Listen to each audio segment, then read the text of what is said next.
Oxidation state of chromium in K2Cr2O7, मतलब potassium dichromate and CrO5, इसे बोलते हैं क्रोमियम पर ऑक्साइड।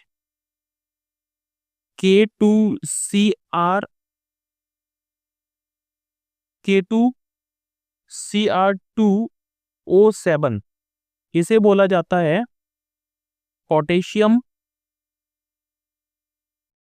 डाइक्रोमेट,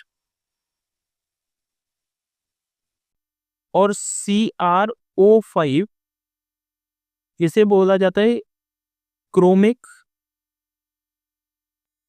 पर ऑक्साइड। अब जरा ध्यान से सुनना और समझना। क्रोमिक पर ऑक्साइड एक एक्सेप्शनल केस है जिसे हम स्ट्रक्चर से डिटरमाइन करते हैं। इसका जो ऑक्सीडेशन नंबर है वो अपन स्ट्रक्चर से डिटरमाइन करते हैं, राइट। तो इसका स्ट्रक्चर अपन पहले देखेंगे, उसके बाद अपन इसे कैलकुलेट करेंगे। अब सबसे पहले अपन लोग कैलकुलेट कर रहे हैं K2Cr2O7 को, ठीक है। तो K2Cr2O7 का ऑक्सीडेशन नंबर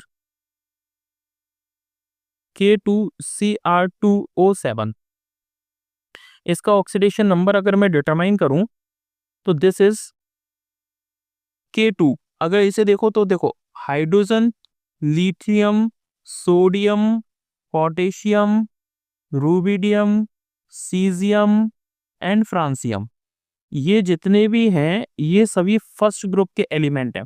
और फर्स्ट ग्रुप के सभी एलिमेंट्स, इन्हें अपन बोलते हैं एल्कली मेटल। और एल्कली मेटल पर जो चार्ज होता है वो होता है +1 का। इन सभी एलिमेंट्स पे चार्ज कितना होता है? +1। तो पोटेशियम इसका पार्ट है, तो यहाँ पे चार्ज कितना होगा? +1। लेकिन यहाँ पे 2 पोटेशियम है, इसलिए यहाँ पे कितना हो जाएगा? +1 × 2, राइट। क्रोमियम का अपन को कैलकुलेट करना है तो प्लस लगा रहा हूं मैं, और क्रोमियम का मान रहा हूं मैं X × 2, क्योंकि 2 क्रोमियम है। और ऑक्सीजन पर जो चार्ज होता है वो, ऑक्सीजन देखो, ऑक्सीजन 16th ग्रुप का एलिमेंट है। ऑक्सीजन किसका है? ऑक्सीजन है 16th ग्रुप का। और 16th ग्रुप पे चार्ज कितना होता है? -2। तो इसका चार्ज कितना हो गया? -2। तो मैंने लिखा -2 × 7 इज इक्वल्स टू 0 हो गया। यहां से देखो, ये आ गया 2 प्लस ये हो गया 2x minus 14 is equals to हो गया 0। तो यहां पर आ गया 2 + 2x इज इक्वल्स टू +14। यहां से अगर मैं 2x इज इक्वल्स टू लिखूंगा तो यहाँ पे ये 2 इधर जाएगा तो माइनस में हो जाएगा, मतलब 12। तो यहां से आएगा x is equals to 6। 6 positive charge है, मतलब पोटेशियम डाइक्रोमेट आयन के अंदर जो ऑक्सीडेशन नंबर है वो ऑक्सीडेशन नंबर कितना है? 6। क्लियर। अब दूसरा अपन को क्या निकालना है? क्रोमिक पर ऑक्साइड। तो क्रोमिक पर ऑक्साइड का स्ट्रक्चर अपन पहले डिटरमाइन करते हैं। इसका स्ट्रक्चर अगर मैं देखूं तो क्रोमियम एक सेंट्रल एटम है, और इस सेंट्रल एटम के साथ जो ऑक्सीजन है वो सारे बाउंडेड है। तो इसमें जो एक ऑक्सीजन होता है वो तो डबल बॉन्डेड होता है, और बाकी सारे जो ऑक्सीजन होते हैं वो सिंगल बॉन्डेड होते हैं,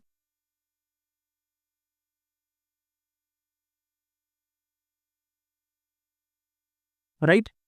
तो अब इसमें देखिए कि यहाँ पर ये आपस में ये लिंकेज फॉर्म करते हैं। मतलब अगर मैं देखूं तो ये जो स्ट्रक्चर है ये अपन लोगों ने पढ़ा हुआ था पर ऑक्साइड। पर ऑक्साइड, तो पर ऑक्साइड स्ट्रक्चर कैसे होता है?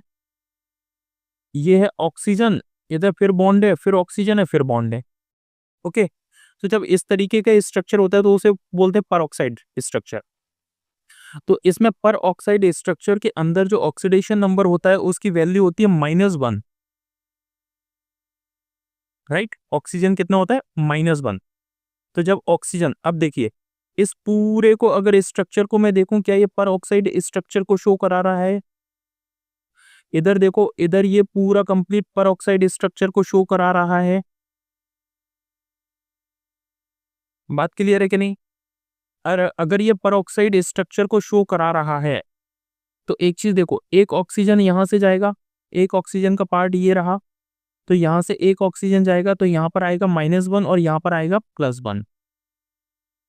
ये जो लिंकेज है डेट इज अ पर ऑक्साइड लिंकेज, पर ऑक्साइड लिंकेज। ये जो ऑक्सीजन है यहाँ से एक पार्ट इधर जाएगा तो यहाँ पर कितना जाएगा +1, यहाँ से कितना जाएगा +1, यहाँ से कितना जाएगा +1, और यहाँ से 2 ऑक्सीजन आ रहे हैं तो 2 ऑक्सीजन यहाँ से कितना शो कराएंगे +2। क्लियर?